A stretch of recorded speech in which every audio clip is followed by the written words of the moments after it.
Hello दोस्तों, स्वागत है आप सभी का आपके अपने YouTube channel target botany classes में। दोस्तों, इस वीडियो में हम लोग साइंस के क्वेश्चन का प्रैक्टिस करने वाले हैं, ठीक है, जो कि बहुत ही इम्पॉर्टेंट प्रैक्टिस सेट है।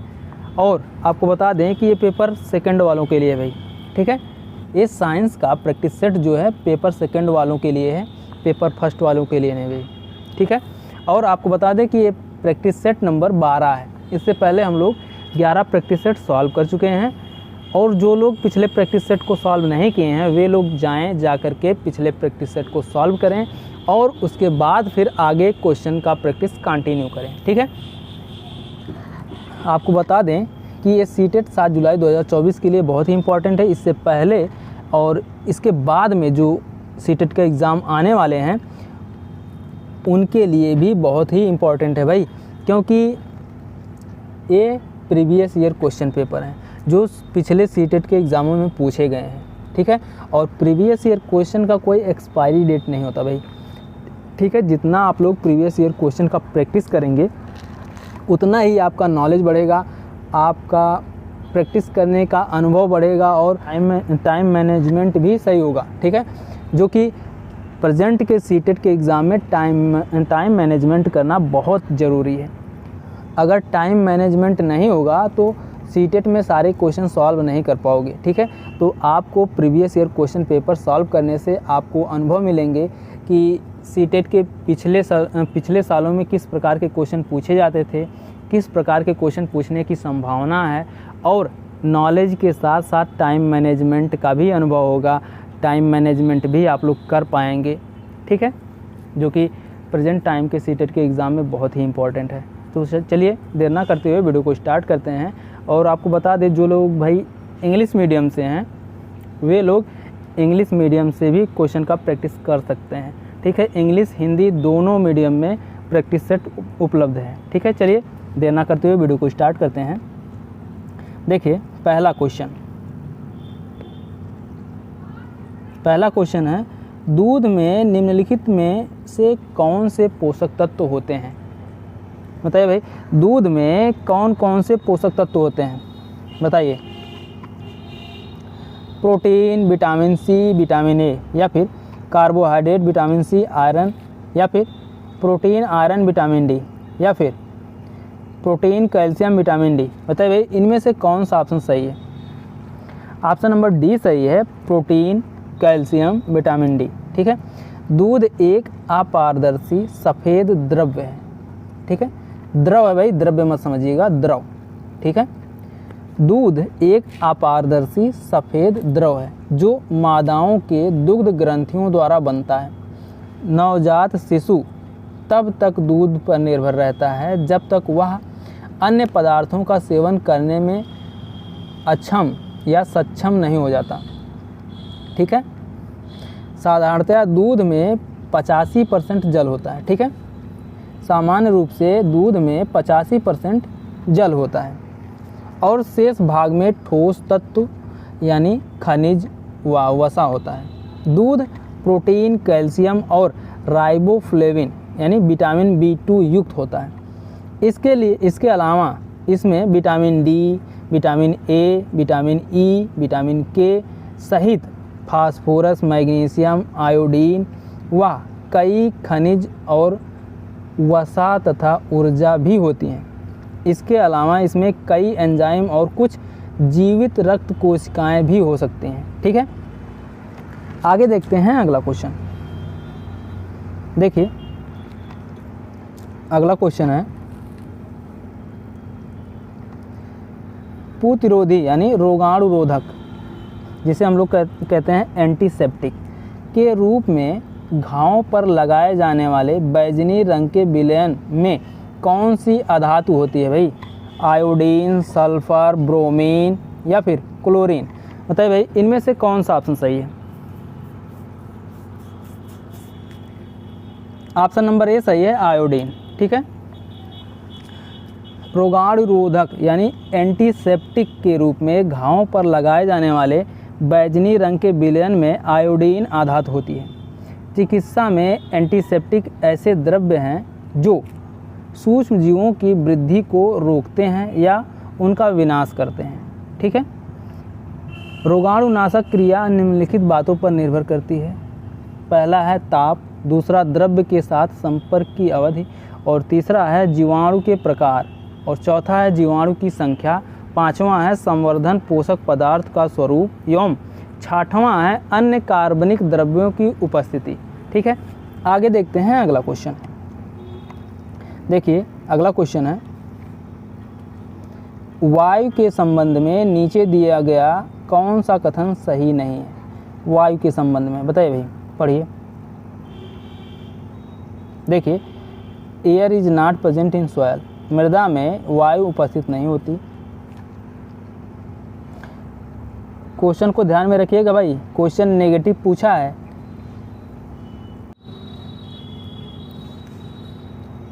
या चक्र में वायु की महत्वपूर्ण भूमिका होती है, मतलब जल चक्र में वायु की महत्वपूर्ण भूमिका होती है, या फिर वायु स्थान घेरती है, या वायु में भार होता है। बताइए भाई, इनमें से कौन सा ऑप्शन इस क्वेश्चन के अकॉर्डिंग सही है? इस क्वेश्चन के अकॉर्डिंग ऑप्शन नंबर फर्स्ट सही है, मृदा में वायु उपस्थित नहीं होता। नेगेटिव पूछा है ना भाई, नेगेटिव पूछा है तो नेगेटिव का आंसर नेगेटिव ही होगा, जबकि मृदा में वायु उपस्थित होता है। ठीक है, ऑप्शन नंबर ए सही हो जाएगा आपका। वायु हमारे चारों ओर उपस्थित है। हमारी पृथ्वी कई किलोमीटर ऊंचाई तक वायु के एक आवरण से घिरी हुई है, जिसे वायुमंडल कहते हैं। वायु रंगहीन, गंधहीन तथा स्वादहीन होती है। वायु को देखा नहीं जा सकता, केवल इसका अनुभव किया जा सकता है। ठीक है, वायु विभिन्न गैसों का मिश्रण है, जिसमें नाइट्रोजन 78%, ऑक्सीजन 21%, कार्बन डाइऑक्साइड 0.03% तथा अन्य गैसें 0.9%, जलवाष्प, अक्रिय गैसें तथा धूल कण सम्मिलित होते हैं। ठीक है, और इस प्रश्न के अनुसार जल चक्र में वायु की महत्वपूर्ण भूमिका होती है। वायु स्थान घेरती है तथा वायु में भार होता है। ये कथन सत्य हैं, जबकि वायु में मृदा बोल रहे हैं भाई, जबकि मृदा में वायु उपस्थित नहीं होती। यह कथन असत्य है, क्योंकि फिर से बोल रहे हैं, मृदा में वायु विद्यमान रहती है। ठीक है, आगे देखते हैं अगला क्वेश्चन। देखिए अगला क्वेश्चन काफ़ी भारी है भाई। देखिए, स्तंभ ए में दिए गए पाचन तंत्र के अंगों का स्तंभ बी में दिए गए उनके कार्यों का नीचे दिया गया कौन सा मिलान सही है? कौन सा मिलान सही है भाई? चलिए देखते हैं। देखिए, लीवर यानी यकृत जो है, यकृत जो है सबसे बड़ी ग्रंथि है। ठीक है, पहले का चौथा। ठीक है, पहले का चौथा आप लोग याद रखिएगा। और दूसरा क्या है? दूसरा है अमाशय यानी स्टमच। स्टमच क्या है भाई? स्टमच जहाँ प्रोटीन का पाचन आरंभ होता है। ठीक है, स्टमच उसे कहते हैं जहाँ पर प्रोटीन का पाचन आरंभ होता है। ठीक है, और गाल ब्लैडर जिसे हम लोग कहते हैं पित्ताशय। पित्ताशय का कार्य क्या है भाई?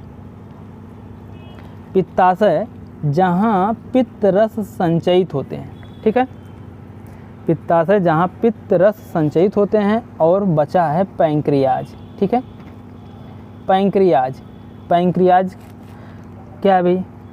पैंक्रियाज क्षुद्रांत यानी छोटी आंत में पाचक रस मुक्त करता है। ठीक है, पैंक्रियाज यानी अग्न्याशय जो होता है वह छोटी आंत में पाचक रस मुक्त करता है या पाचक रस इंक्रीज करता है। ठीक है, इस ऑप्शन के अकॉर्डिंग आपका ऑप्शन नंबर फर्स्ट ही सही हो जाएगा। ठीक है, आगे देखते हैं अगला question.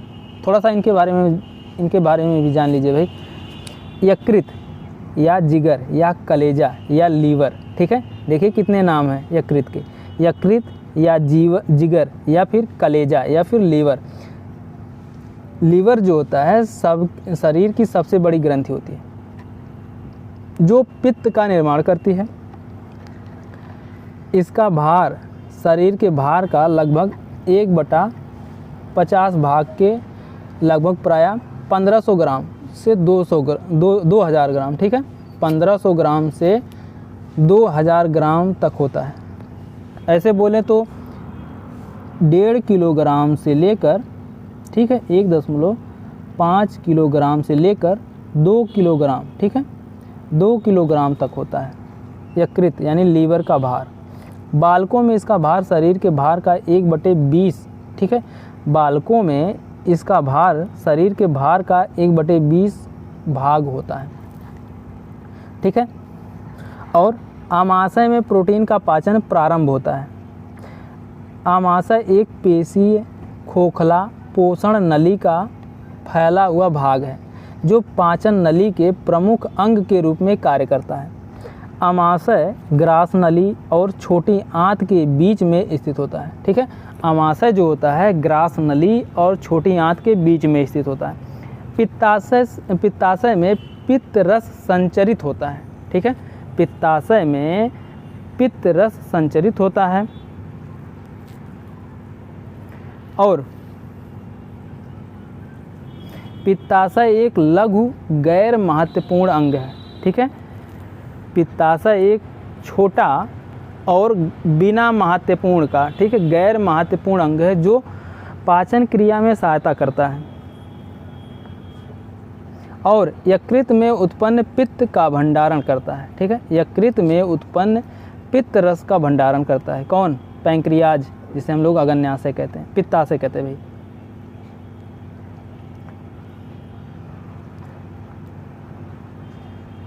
Pancreas means अग्न्याशय।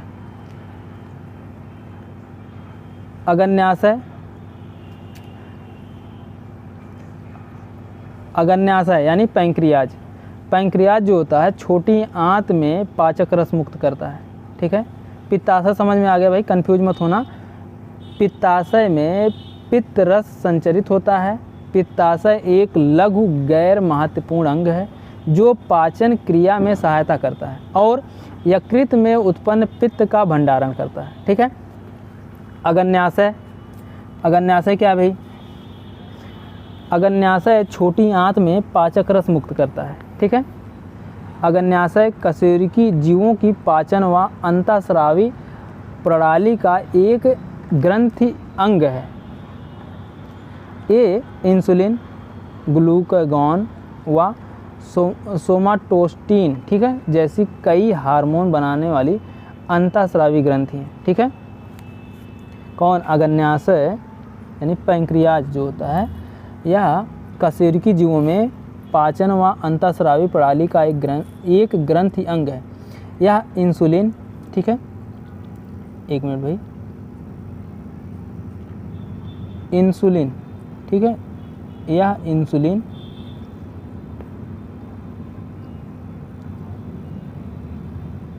Insulin glucagon, ठीक है,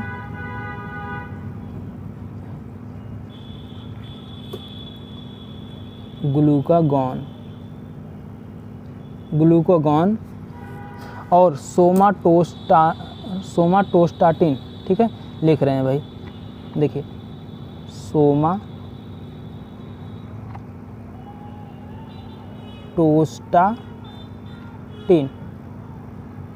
ठीक है, सोमाटोस्टाटिन जैसी कई जरूरी हार्मोन बनाने वाली अंतःस्रावी ग्रंथि है।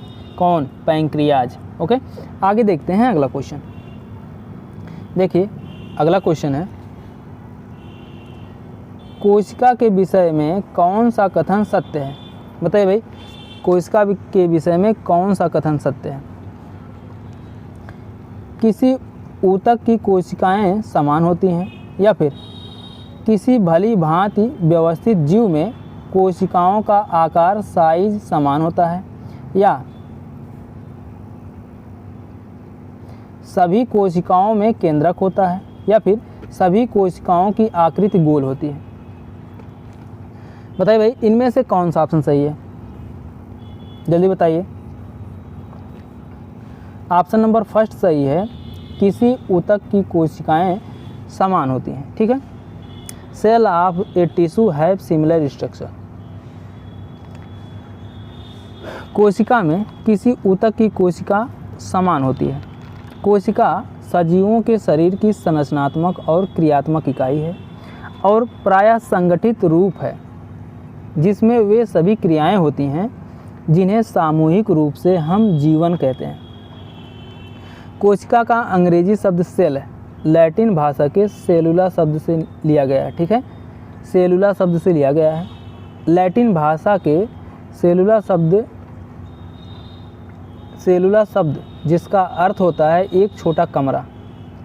कोशिका की खोज रॉबर्ट हुक ने, ठीक है, कोशिका की खोज रॉबर्ट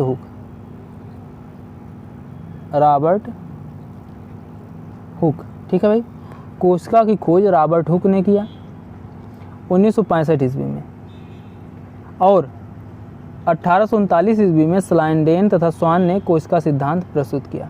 ठीक है, नोट कर लीजिएगा भाई, इंपॉर्टेंट है सब। आगे देखते हैं अगला क्वेश्चन। देखिए अगला क्वेश्चन है, निम्नलिखित में किनका उनकी जनन की विधा से सही मिलान किया गया है। जनन की सही विधा से मिलान पहचानना है भाई, चलिए पहचानते हैं। ईस्ट, सबसे पहले आता है ईस्ट, ठीक है, ईस्ट का बडिंग मुकुलन द्वारा जनन होता है। ठीक है, ईस्ट का मुकुलन द्वारा जनन होता है। और आलू, ठीक है, आलू पोटैटो का, आलू का जनन जो होता है वह कायिक जनन, कायिक प्रवर्धन यानी वेजिटेटिव प्रोपेगेशन, ठीक है, आलू का वेजिटेटिव प्रोपेगेशन के द्वारा होता है। और शैवाल का यानी एल्गी का किसके द्वारा होता है भाई, एल्गी का खंडन द्वारा होता है। ठीक है, फ्रेगमेंटेशन द्वारा। और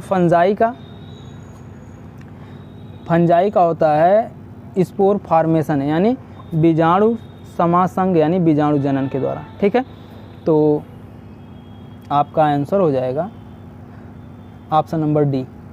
ठीक है, आगे देखते हैं अगला क्वेश्चन। देखिए, निम्नलिखित में से कौन से प्रदूषक ओजोन परत के अपक्षय के लिए उत्तरदायी हैं, बताइए भाई।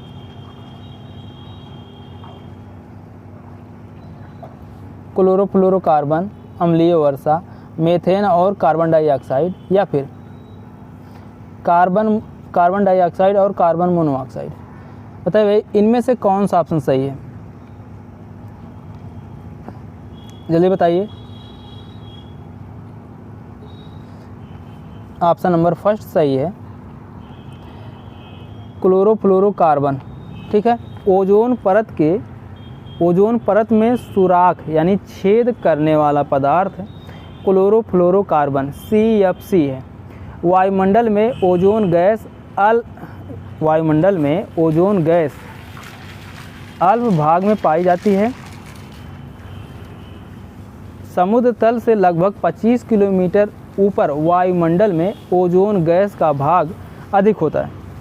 यह गैस सौर प्रकाश में उपस्थित विशेष प्रकार की किरणों, परावैंगनी किरणों को पृथ्वी पर आने से रोकने का कार्य करती हैं। ठीक है, वायुमंडल के ऊपरी वातावरण में ओजोन का निर्माण सूर्य द्वारा निकलने वाले किरणें यानी परावैंगनी किरणों की ऑक्सीजन पर क्रिया के कारण होता है। ठीक है, आगे देखते हैं अगला क्वेश्चन। देखिए अगला क्वेश्चन है, निम्नलिखित में से कौन सा समुच्चय संचारी रोगों को निरूपित करता है, बताइए भाई। मियादी बुखार, टाइफाइड, मलेरिया, रक्तक्षीणता, स्वाइन फ्लू, या फिर मियादी बुखार, typhoid, swine flu, malaria, polio, या फिर डायबिटीज़, मियादी बुखार, टाइफाइड, मलेरिया, रक्तक्षीणता, या फिर एनीमिया, स्कर्वी, डायरिया, कॉलेरा। बताइए भाई, इनमें से कौन सा ऑप्शन सही है, जल्दी बताइए। ऑप्शन नंबर बी सही है, typhoid, swine flu, malaria, polio.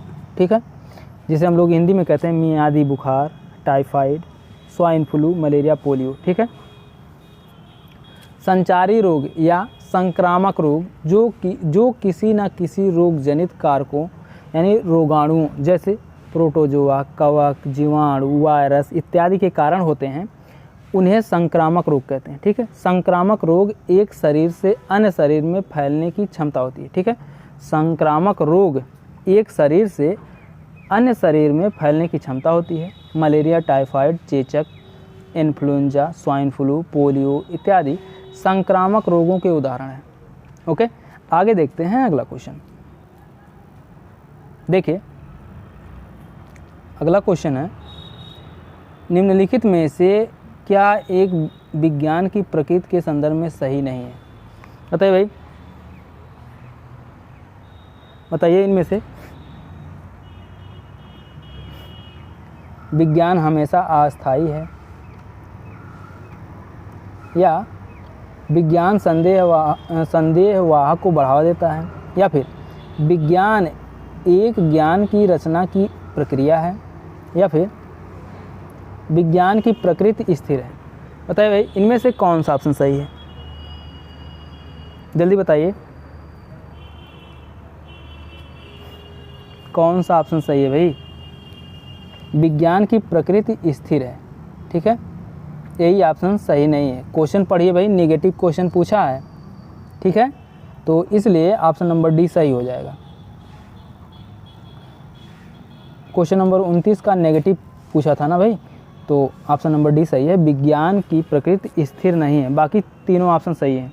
ठीक है, विज्ञान की प्रकृति स्थिर है यह कथन असत्य है। विज्ञान वह व्यवस्थित ज्ञान या विद्या है जो विचार, अवलोकन, अध्ययन और प्रयोग से मिलती है, जो कि किसी अध्ययन के विषय की प्रकृति या सिद्धांतों को जानने के लिए किए जाते हैं। विज्ञान शब्द का प्रयोग ज्ञान की ऐसी शाखा के लिए भी करते हैं जो तथ्य, सिद्धांत और तरीकों का प्रयोग और परिकल्पना से स्थापित और व्यवस्थित रहते हैं। इस प्रकार कह सकते हैं कि किसी भी विषय के क्रमबद्ध ज्ञान को विज्ञान कहते हैं। ठीक है, आगे देखते हैं अगला क्वेश्चन। देखिए अगला क्वेश्चन है,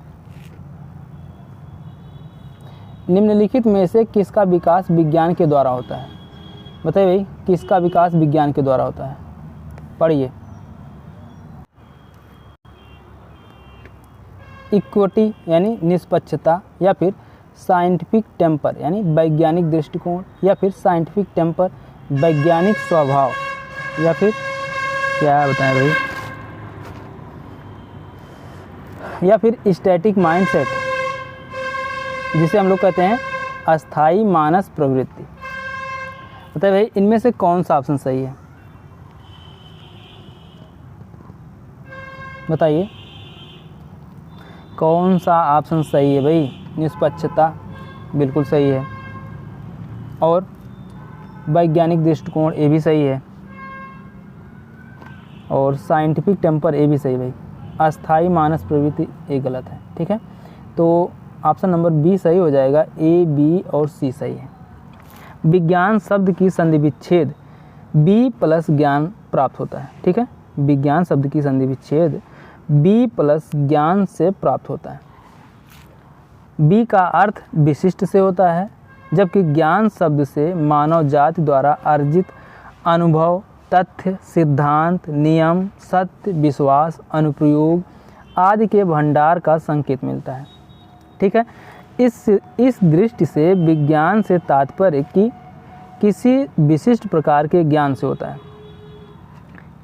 इस दृष्टि से विज्ञान से तात्पर्य किसी विशिष्ट प्रकार के ज्ञान से होता है, एक ऐसा ज्ञान जो वैज्ञानिक विधि के द्वारा प्राप्त हुआ है।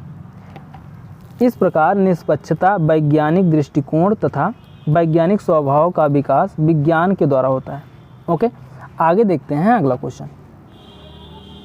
देखिए अगला क्वेश्चन है, एक विज्ञान शिक्षक की भूमिका होनी चाहिए, कैसी होनी चाहिए भाई? बताइए। छात्रों को उत्पाद आधारित शिक्षण, अधिगम, पर्यावरण प्रदान करना, या फिर सृजनात्मक विचारों को रटने के अभ्यास में छात्र का मार्गदर्शन करना, या फिर उच्च संज्ञानात्मक क्षमताओं वाले प्रश्नों के निर्माण के लिए सभी छात्रों को प्रेरित करना, या छात्रों को प्रचुर विभिन्न सीखने के अनुभव प्रदान करना। भाई बताइए इनमें से कौन सा ऑप्शन सही है? ऑप्शन नंबर डी ही सही है, छात्रों को प्रचुर विभिन्न सीखने के अनुभव प्रदान करना। ठीक है, आगे देखते हैं अगला क्वेश्चन। इसके बारे में थोड़ा सा जान लीजिए भाई। विज्ञान शिक्षक की भूमिका छात्रों को प्रचुर विभिन्न सीखने के अनुभव प्रदान करना है। यदि विज्ञान शिक्षक छात्रों को सीखने का अधिकाधिक अवसर प्रदान करेगा तो छात्रों के मानसिक विचार सुदृढ़ हो सकेंगे। शिक्षक का व्यक्तित्व ही सफल शिक्षण की आधारशिला है। विज्ञान के शिक्षक के व्यक्तित्व में निम्नलिखित गुणों का होना अनिवार्य है, जिसमें से कुछ निम्न है: जीवन शक्ति, अच्छा स्वास्थ्य, सत्य आचरण, शुभ चिंतक, आशावादिता, निष्पक्षता, धैर्य, मौलिकता, तत्परता, उत्साह, निष्ठा आदि। विज्ञान के शिक्षक को समाज की आधुनिकतम वैज्ञानिक घटनाओं से अवगत रहना आवश्यक है। इनके अभाव में वह विद्यार्थियों की वैज्ञानिक समस्याओं पर होने वाले वाद विवाद में नेतृत्व भी नहीं कर पाएंगे। ठीक है, आगे देखते हैं अगला क्वेश्चन। देखिए अगला क्वेश्चन है, राष्ट्रीय पाठ्यचर्या 2005 के अनुसार एक अच्छी विज्ञान शिक्षा है। क्या है भाई एक अच्छी विज्ञान शिक्षा?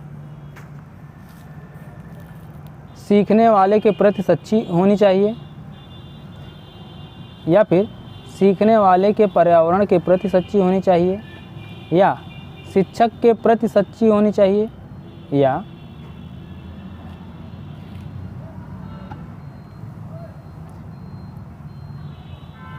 विज्ञान के प्रति सच्ची होनी चाहिए। बताइए भाई इनमें से कौन सा ऑप्शन सही है? जल्दी बताइए। देखिए सीखने वाले के प्रति सच्ची होनी चाहिए, ठीक है भाई, सच्ची होनी चाहिए। सीखने वाले के पर्यावरण के प्रति सच्ची होनी चाहिए, ये भी ठीक है भाई। और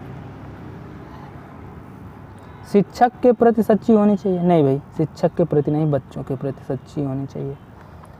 आगे देखिए, विज्ञान के प्रति सच्ची होनी चाहिए, जी बिल्कुल सही है। ए बी डी ऑप्शन कहाँ है भाई? ऑप्शन नंबर डी सही है, ए बी डी, ठीक है। राष्ट्रीय पाठ्यचर्या रूपरेखा 2005 के अनुसार एक अच्छी विज्ञान शिक्षा सीखने वाले के प्रति, सीखने वाले के पर्यावरण के प्रति तथा विज्ञान के प्रति सच्ची होनी चाहिए। एनसीएफ 2005 के अनुसार विज्ञान शिक्षा या शिक्षण का लक्ष्य निम्नानुसार होना चाहिए। कैसा होना चाहिए? एनसीएफ 2005 के अनुसार शिक्षक का लक्ष्य बच्चों को बाह्य अनुभवों से जोड़ना है। इसके लिए बच्चे की बात ध्यान से सुनी जानी चाहिए, उसे बोलने का मौका देना चाहिए, उसको भी लगे शिक्षक उसकी बात सुन रहा है, ठीक है।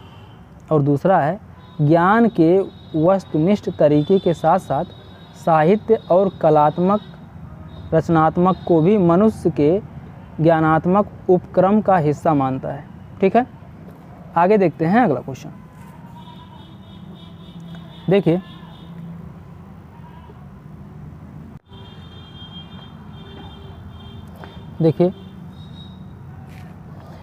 बच्चे के अपने क्षेत्र के लोगों में वायु प्रदूषण के स्रोतों की जागरूकता का सर्वे का संचालन करना है। निम्नलिखित में से कौन सी संज्ञानात्मक प्रक्रिया उपरोक्त सीखने के उद्देश्य में रेखांकित क्रियापरक संचालन करना से अधिक संबंधित होगी? बताइए भाई कौन अधिक संबंधित होगी? बताइए। बोध करना, सृजन करना, अनुप्रयोग करना, याद करना। बताइए भाई कौन सा ऑप्शन सही है? ऑप्शन नंबर बी सही है, क्रिएटिंग यानी सृजन करना। ठीक है। बच्चे के अपने क्षेत्र के लोगों में वायु प्रदूषण के स्रोतों की जागरूकता का सर्वे का संचालन करना, रेखांकित शब्दों में सृजन करना सबसे अधिक उपयुक्त होता है। ओके। ये अगला क्वेश्चन है, निम्नलिखित में से कौन सी युक्ति विज्ञान शिक्षण अधिगम में सीखने वालों को शामिल करने के लिए सबसे अधिक उपयुक्त हो सकती है? बताइए भाई कौन सा ऑप्शन सही है? छात्रों के कठिन बिंदुओं को स्पष्ट करना, या फिर सबसे पहले छात्र को सीखने में जोड़ने पर कार्य करना, या फिर छात्रों को समूह आकलन के लिए प्रोत्साहित करना, या फिर विज्ञान की पुस्तक को पढ़ना। बताइए भाई इनमें से कौन सा ऑप्शन सही है? जल्दी बताइए।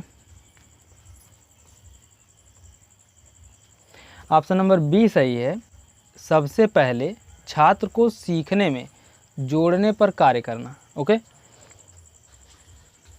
विज्ञान शिक्षण अधिगम, ठीक है, विज्ञान शिक्षण अधिगम में सीखने वाले को शामिल करने के लिए सबसे अधिक उपयुक्त तरीका सबसे पहले छात्र को सीखने में जोड़ने पर कार्य करना चाहिए। अधिगम को शिक्षा मनोविज्ञान का हृदय कहा जाता है। ठीक है, ये नोट कर लीजिएगा भाई, इम्पोर्टेंट है। अधिगम को शिक्षा मनोविज्ञान का हृदय कहा जाता है। ठीक है, क्योंकि शिक्षा का सर्वप्रथम उद्देश्य ही सीखना है। विभिन्न प्रकार के अनुभवों की वजह से मनुष्य के स्वाभाविक व्यवहार में जो परिवर्तन होता है उस प्रक्रिया को अधिगम या सीखना कहते हैं। ठीक है, गेट्स व अन्य के अनुसार अनुभव के द्वारा व्यवहार में होने वाले परिवर्तन को सीखना या अधिगम कहते हैं। ठीक है, और क्रो एंड क्रो के अनुसार सीखने के अंतर्गत आदतें, ज्ञान तथा व्यवहार को ग्रहण करना शामिल है। ओके, आगे देखते हैं अगला क्वेश्चन। देखिए अगला क्वेश्चन है,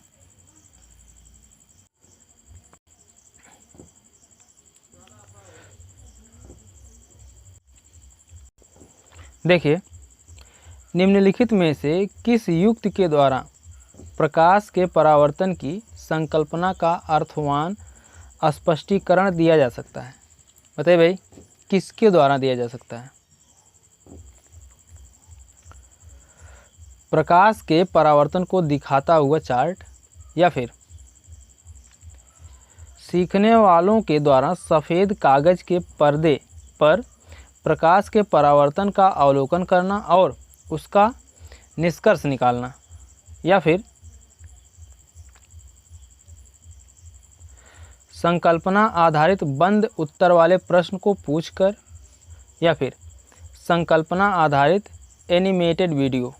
बताइए भाई इनमें से कौन सा ऑप्शन सही है? जल्दी बताइए।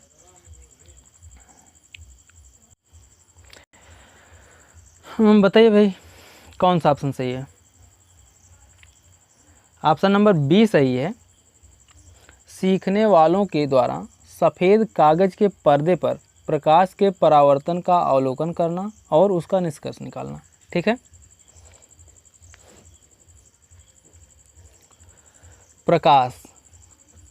प्रकाश एक विद्युत चुंबकीय विकिरण है। ठीक है, प्रकाश क्या है? What is light?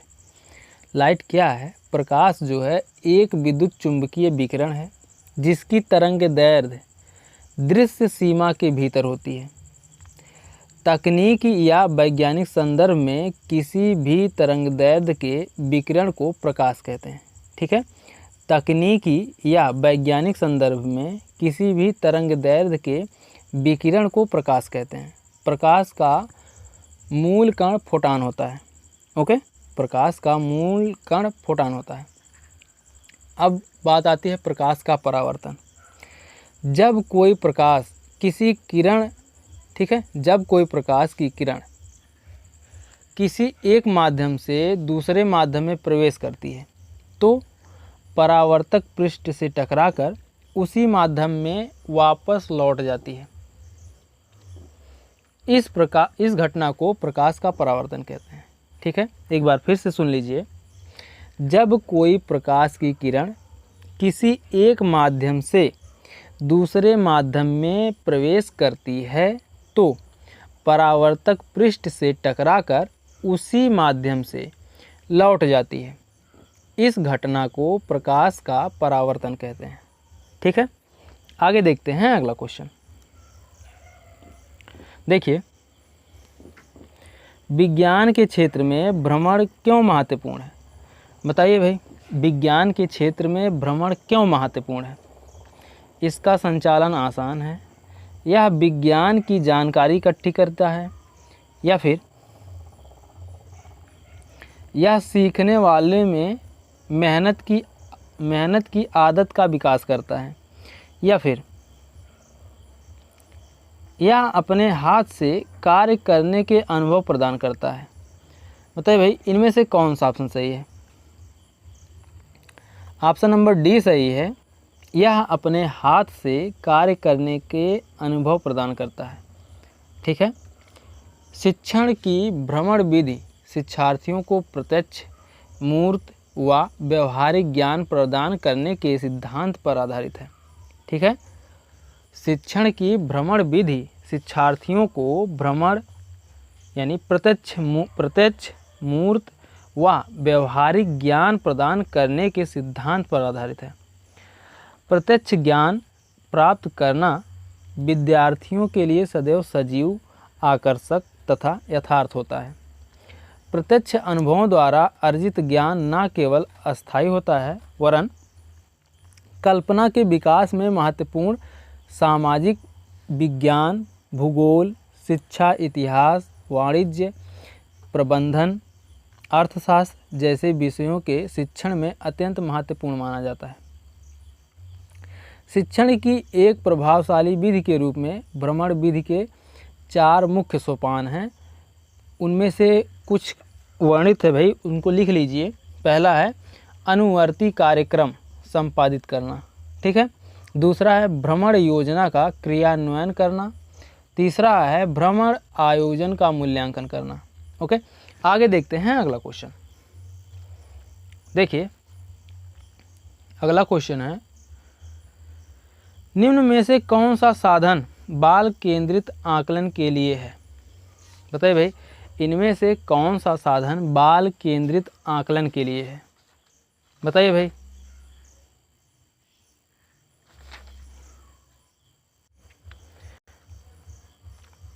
बताइए भाई, कौन सा ऑप्शन सही है? पोर्टफोलियो, अवधारणा मानचित्रण, पेपर पेंसिल परीक्षण, जनरल लिखना। बताइए भाई, इनमें से कौन सा ऑप्शन सही है? जल्दी बताइए, कौन सा ऑप्शन सही है भाई?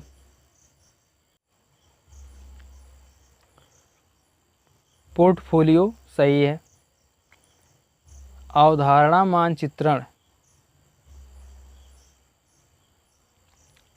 मानचित्रण ये भी सही है भाई। पेपर पेंसिल टेस्ट ये गलत है भाई। जनरल लिखना ये भी सही है। ठीक है, ए बी डी ऑप्शन कहाँ है भाई? ऑप्शन नंबर फर्स्ट ही सही है। ओके, बाल केंद्रित आकलन के लिए पोर्टफोलियो, अवधारणा मानचित्रण तथा जनरल लिखना उपयुक्त होता है, जबकि पेपर पेंसिल परीक्षण बाल केंद्रित आकलन के लिए उपयुक्त नहीं है। ठीक है, पोर्टफोलियो क्या होता है भाई?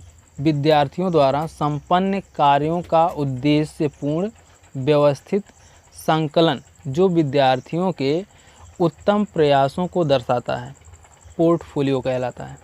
ठीक है, यह एक फाइल या पैकेट या बैग आदि के आकार का हो सकता है, जिसमें छात्रवर्ग, कक्षावर तथा वर्ष भर के विद्यार्थियों के उत्कृष्ट कार्यों को सुरक्षित रखा जाता है। मतलब आसान भाषा में बोले तो पोर्टफोलियो एक फाइल होती है जिसमें बच्चों के साल भर के जितने भी एक्टिविटीज़ होते हैं, जितने भी कार्य किए रहते हैं, जितने भी प्रगति किए रहते हैं, जितना उनका किसी कार्य में, पढ़ने में, लिखने में, किसी खेल कूद में रुचि होती है, सब कुछ जो है उनका डाटा जो है पोर्टफोलियो में एकत्रित होती है। ठीक है। और दूसरा है अवधारणा मानचित्रण यानी कॉन्सेप्ट मैपिंग। कॉन्सेप्ट मैपिंग क्या है भाई? अवधारणा मानचित्रण अवधारणाओं के बीच सुझाव दिए संबंधों को एक चित्र द्वारा दर्शाता है। ठीक है। अवधारणा मानचित्र अवधारणाओं के बीच सुझाव दिए संबंधों को एक चित्र द्वारा दर्शाता है। एक अवधारणा मानचित्र आमतौर पर विचारों एवं जानकारियों को श्रेणीबद्ध संरचना में लेबल तार के साथ जोड़ता है। ठीक है। और फिर है जनरल लिखना। जनरल लिखना राइटिंग छात्रों के दिन भर के गतिविधियों को लिखना ही जनरल लिखना कहलाता है। ठीक है। यही है जनरल लिखना, छात्रों के दिन भर के गतिविधियों को लिखना ही जनरल लिखना कहलाता है भाई, इसको याद रखिएगा। इसके अंतर्गत छात्र के आने जाने का समय, पढ़ने का समय, छात्र ने क्या सीखा इत्यादि को लिखा जाता है। ओके, आगे देखते हैं अगला क्वेश्चन।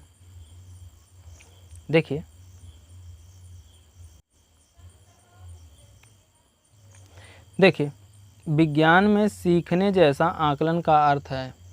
विज्ञान में सीखने जैसा आकलन का अर्थ क्या है भाई? बताइए।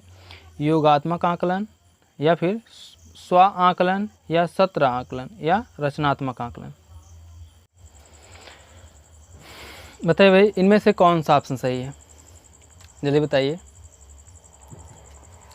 ऑप्शन नंबर बी सही है, स्व आकलन। ठीक है। विज्ञान में सीखने जैसा आकलन का अर्थ है स्व आकलन है। आकलन एक व्यापक शब्द है। इसमें एक विद्यार्थी के कौशल, ज्ञान, योग्यताओं, उदाहरण के लिए क्या बच्चा समूह में मार्गदर्शक के रूप में उभर रहा है।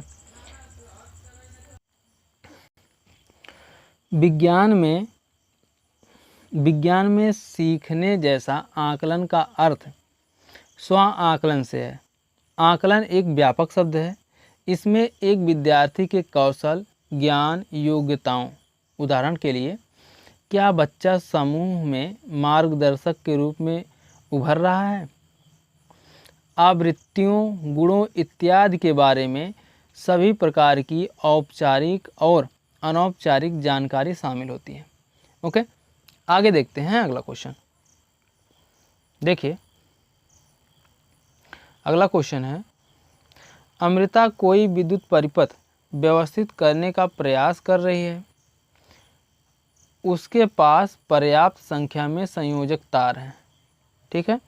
अमृता कोई विद्युत परिपथ व्यवस्थित करने का प्रयास कर रही है। उसके पास पर्याप्त संख्या में संयोजक तार हैं। संयोजक तार नहीं है भाई।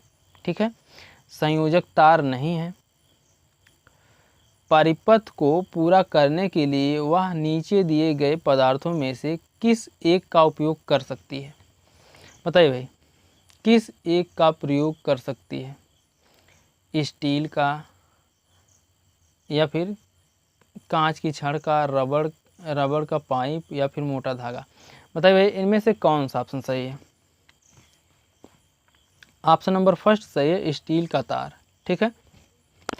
परिपथ को पूरा करने के लिए अमृता स्टील के तार का प्रयोग कर सकती है, क्योंकि स्टील का तार विद्युत सुचालक होता है, जिससे तार में धारा का प्रवाह आसानी से हो जाएगा।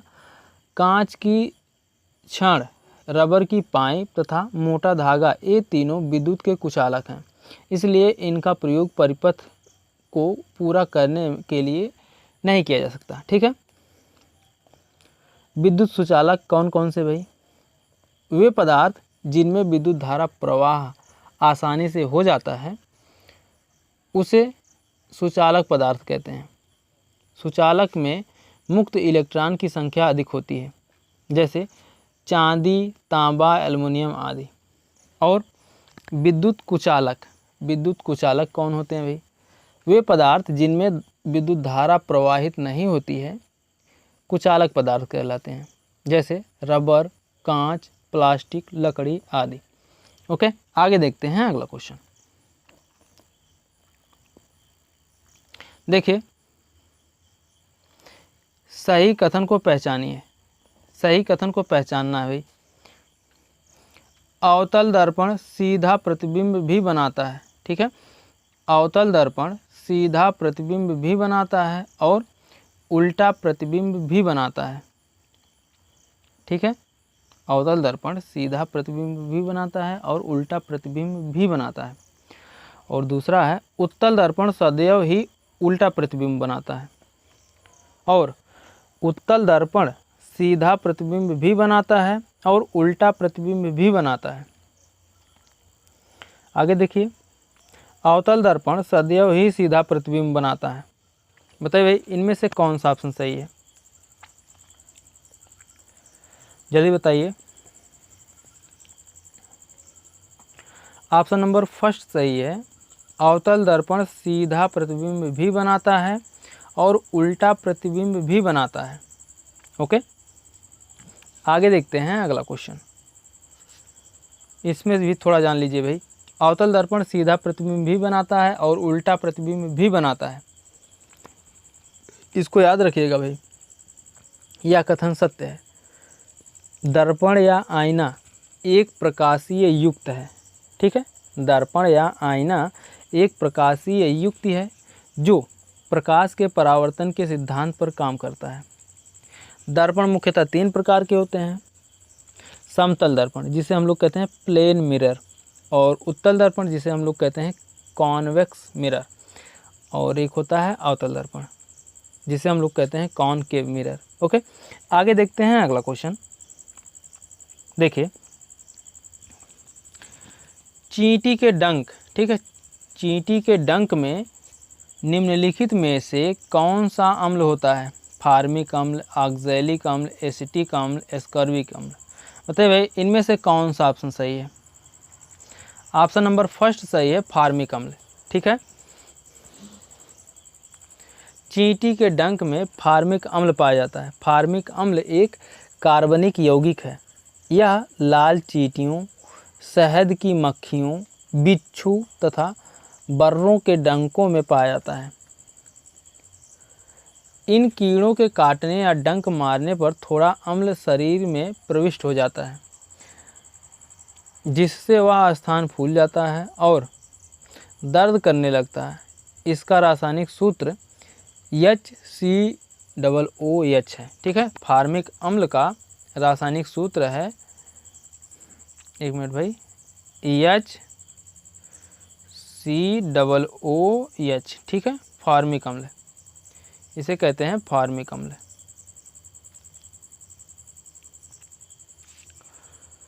आगे देखते हैं अगला क्वेश्चन।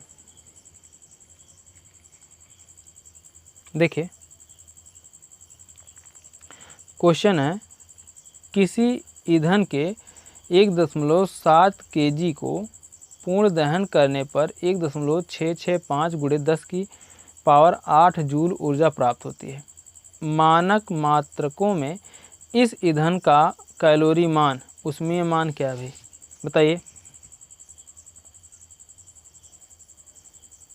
कितना है? जल्दी बताइए भाई।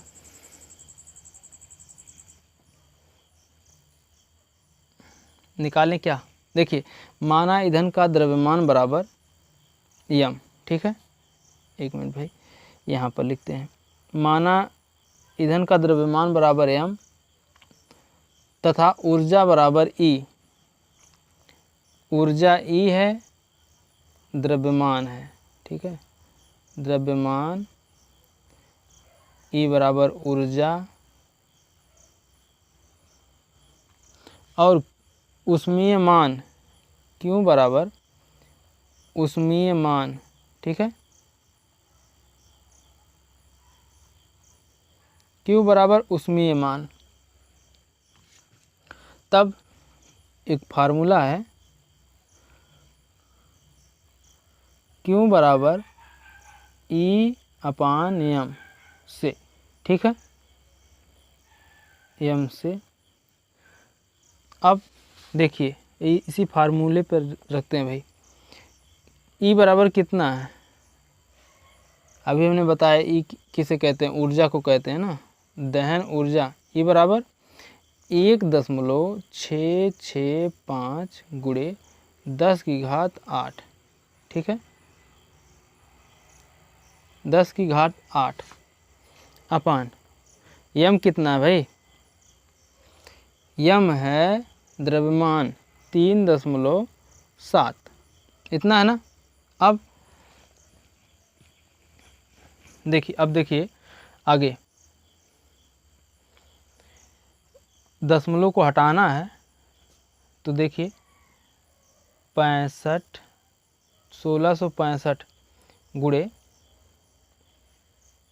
10⁶ अपान 37, ठीक है। देखिए 10⁶ कैसे हो गया भाई, एक जीरो से एक दशमलव यहाँ का कटा, ठीक है, और एक जीरो से नीचे का दशमलव कटा, तो दो जीरो ऐसे कट गए ना, तो 10⁶ हो ही जाएगा। अब 37 हो गया भाई, अब 37 से 1665 में भाग दे दीजिए। 1665 में भाग देने के बाद आपका आ जाएगा 45 गुणे 10⁶, ठीक है, और 45 को हम लोग लिख सकते हैं 45,000 गुणे 10⁵, ऐसे भी लिख सकते हैं, ठीक है, ऐसे भी लिख सकते हैं। अब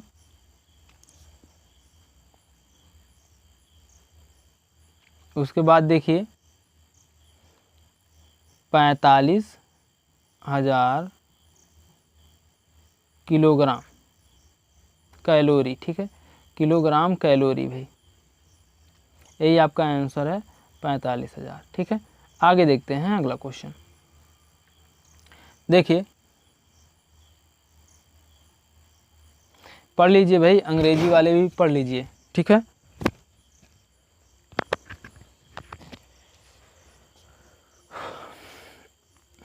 देखिए मायरा किसी पैकेट को पहुंचाने के लिए 5 किलोमीटर दूरी पर अपनी सहेली के घर साइकिल चला कर जाती है। वह जाते समय 12 किलोमीटर की चाल से जाती है और लौटते समय 8 किलोमीटर की चाल से लौटती है। उसकी समस्त यात्रा की औसत चाल ज्ञात कीजिए भाई, ठीक है। तो इसका एक फार्मूला है, माना मायरा द्वारा साइकिल से जाने का समय ए तथा वापस आने का समय बी है, ठीक है। तो एक फार्मूला है पूरे यात्रा के दौरान औसत चाल, ठीक है, पूरे यात्रा के दौरान औसत चाल पूरा अपान 2a अपान c प्लस b, ठीक है। पूरे यात्रा के दौरान औसत चाल बराबर, आप लोग पूरा लिखिएगा भाई, जितना हम बोल रहे हैं, हम तो शॉर्ट में लिखे हैं क्योंकि स्पेस नहीं है, ठीक है। पूरे यात्रा के दौरान औसत चाल बराबर 2ab प्लस cb, ठीक है। तो चलिए इसी फार्मूले पर रखते हैं। देखिए 2a कितना है भाई 12 किलोमीटर और b कितना है 8 किलोमीटर अपान c कितना है भाई,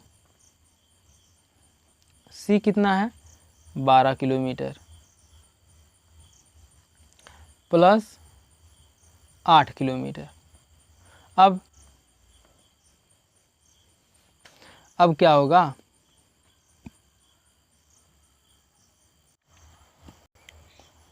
देखिए 12 दूनी 24, ठीक है, 24 गुणे 8 अपान 12 8 20, इतना हो गया, ठीक है।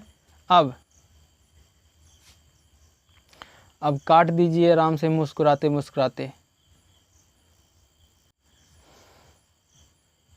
देखिए 2 दहा में 20, ठीक है, 2 दहा में 20 और 2 एकम 2, 2 दूना 4, इतना हो गया, कट गया। अब इसके बाद आपका आंसर आएगा 12 8 96 हो गया होगा। ठीक है, देखिए फिर से कर दे रहे हैं भाई, 24 इंटू 8/20 है। अब इनको काटना है, 2 दाम 20, 2 एक नम 2, 2 दूना 4, 12 8 96, 96/10। ठीक है, इतना आ गया। अब इसको किलोमीटर में बदलना है तो 9.6, ठीक है, 9.6 किलोमीटर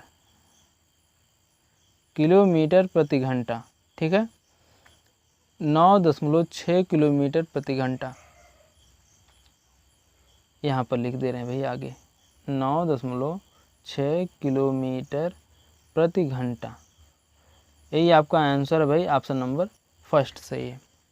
आगे देखते हैं अगला क्वेश्चन। देखिए अगला क्वेश्चन है, निम्नलिखित में से किस समुच्चय में केवल दूरी मापने के मात्रक हैं? बताइए भाई, किस समुच्चय में? बलिष्ठ, मीटर, प्रकाश वर्ष। ठीक है, ऑप्शन नंबर बी ही सही भाई, बलिष्ठ, मीटर, प्रकाश वर्ष। बलिष्ठ क्या होता है भाई? बलिष्ठ लंबाई का एक माप है। ठीक है, बलिष्ठ लंबाई का एक माप है जो खुले व फैलाए हुए मानव हाथ के अंगूठे की चोटी से लेकर कनिष्ठा यानी सबसे छोटी उंगली की चोटी की दूरी होती है।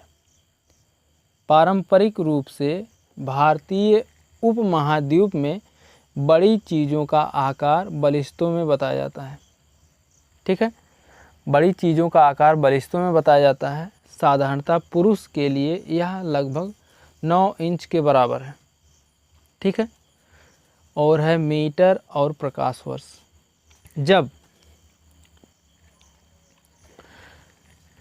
मीटर और प्रकाश वर्ष लंबाई का मात्रक मीटर होता है, प्रकाश वर्ष की लंबाई की एक मापन इकाई है। ठीक है, लंबाई का मात्रक मीटर होता है और प्रकाश वर्ष भी लंबाई की एक मापक इकाई है। यह लगभग 9.5 ट्रिलियन किलोमीटर की होती है। ओके, अंतर्राष्ट्रीय खगोलीय संघ के अनुसार एक प्रकाश वर्ष वह दूरी है जो प्रकाश अपने निर्वात में एक वर्ष में पूरा कर लेता है। ठीक है, आगे देखते हैं अगला क्वेश्चन। देखिए अगला क्वेश्चन है,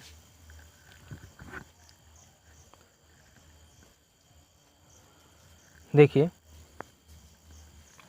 समीर अपने कंचे यानी गोली को फर्श पर बिछे 3 विभिन्न पृष्ठ यानी सतहों तनी हुई सेलोफेन शीट, कालीन और समाचार पत्र पर लुढ़कता है। कंचे पर लगने वाला घर्षण बल बढ़ते क्रम में किस प्रकार होगा?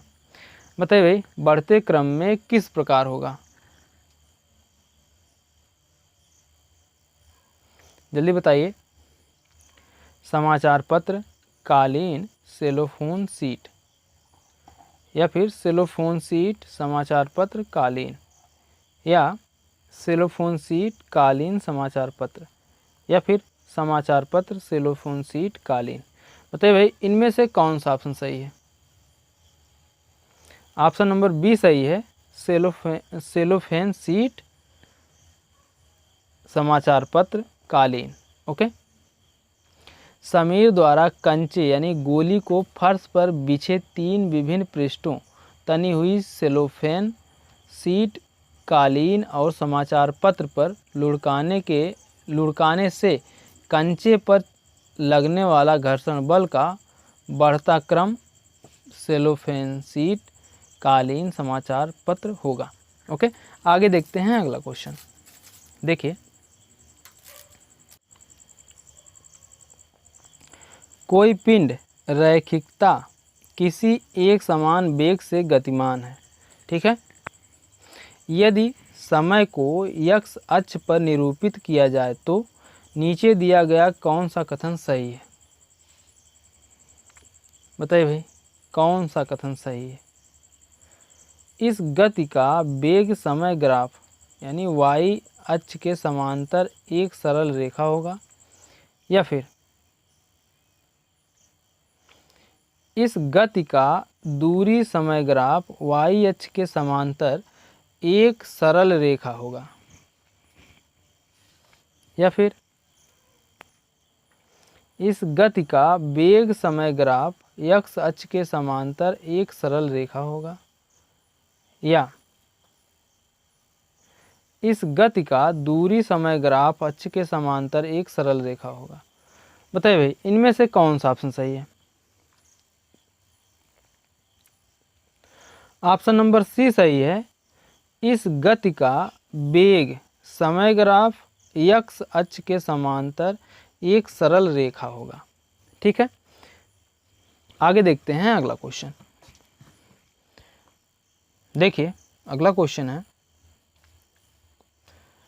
निम्नलिखित में से कौन पेट्रोलियम का उत्पाद नहीं है? बताइए भाई, पेट्रोलियम का उत्पाद नहीं है। कोक, बिटुमेन, स्नेहक तेल, पैराफिन। बताइए भाई, इनमें से कौन सा ऑप्शन सही है? क्वेश्चन नंबर 147 है। बताइए, कोक। ऑप्शन नंबर फर्स्ट सही है, कोक। ठीक है, दिए गए सभी पेट्रोलियम उत्पादों में से कोक पेट्रोलियम उत्पाद नहीं है। कोक कोयले से तैयार किया जाने वाला ठोस ईंधन है। यह कम राख वाले कम सल्फर युक्त बिटुमिनस कोयले के प्रभंजक, ठीक है, प्रभंजक आसवन से प्राप्त होता है। पेट्रोलियम उत्पाद तेल रिफाइनरियों में संसाधित कच्चे पेट्रोलियम से प्राप्त होने वाली उपयोगी सामग्रियों को कहते हैं। बिटुमेन, स्नेहक तेल, पैराफिन, मोम इत्यादि। ओके, आगे देखते हैं अगला क्वेश्चन। देखिए अगला क्वेश्चन है, देखिए भाई, अमन किसी बंद कमरे में एक प्लास्टिक की बोतल, एक लकड़ी का चम्मच और एक धातु के चम्मच को रात भर रखता है। कक्षा ताप, ठीक, कक्षा ताप 30 डिग्री सेल्सियस पर है।